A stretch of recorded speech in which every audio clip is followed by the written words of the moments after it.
Um, Napoleon recently did an interview on Cam Capone, and they were discussing Tupac in the hospital in Vegas. And Napoleon mentioned that him and Gobi and a couple other people did security for Tupac while he was in the hospital. Um, can you tell me more about that? Because I know I'll let you tell it. Can you tell me about what the situation was at the hospital? Well, I love that interview. I laughed and I was like, God damn, I wish they would have explained it more, went more in detail.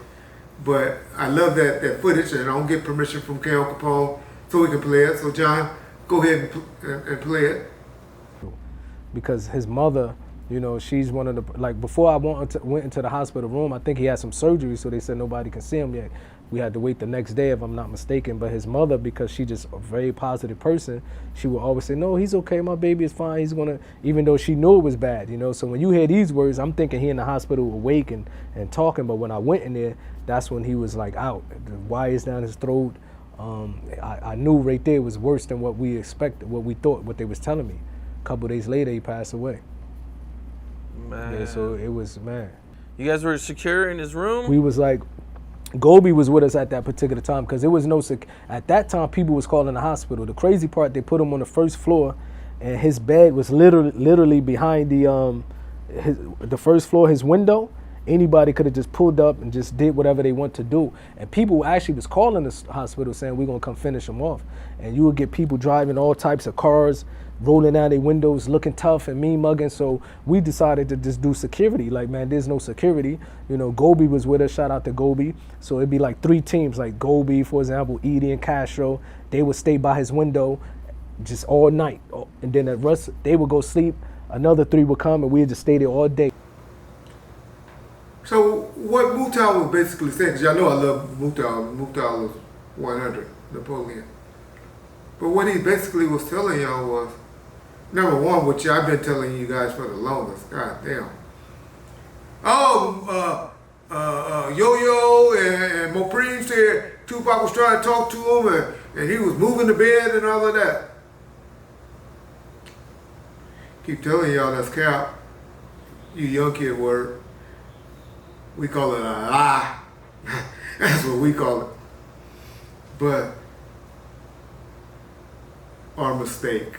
Okay, I'll be nice. That's Yo-Yo. I like Yo-Yo. That was a mistake on her part. But as Mutal said, what did he say? He said he was sedated once we was able to go in. He couldn't move. That's what Reggie Wright been telling y'all. Y'all ever seen somebody his body is cut open and opened up and all of that? They can't move and all of that stuff. If so, Tupac was in so much pain he couldn't.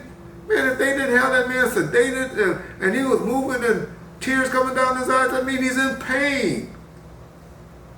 When you're in the hospital like that, they have you in a coma status. They put you in a coma. They put you out. They put you where you sedated so much with drugs in you, you can't move. You on a natural high. You out of it. If you up, but most time they put you where you on a ventilator, where you out. And that's how Pop was. By Mutal own words, he told y'all. So when y'all out there saying Yo-Yo said this, shout out to Yo-Yo, no disrespect to her, and Mopreme is saying this. Think about what y'all saying. Go and talk to somebody that knew somebody that's been in the hospital. But the main question that you asked from the interview is about the security, which just before the rumors get started, Reggie Wright, Right Way Protective Services had 2 security guards from the time he was placed into his room outside his door, because we had all type of people calling up there making threats, but more importantly, trying to get a picture of him laying like that. We had a candy stripe, a reporter dressed up like a candy stripe and tried to get up there to the room. But we had to take the camera from her. So, what he told y'all, I done heard the story. I done heard, there's an interview from Vlad. Gobi, you wasn't being security like that. We hired a U-Haul truck And we were standing outside the window on the first floor. That's why Mutar was explaining how they was on the first floor and all that. They were standing outside the window where Pac's room was, and had hired and bought it and purchased a U-Haul truck. We had rented a U-Haul truck to put in front of his windows so no one could drive by and shoot at him while he was laying down. Not that anybody was thinking like that, but who knows what people was thinking. And that's how they made themselves feel comfortable in doing. And they did shifts, but they were outside Pac's window. And respect for them for that. And thinking of doing that.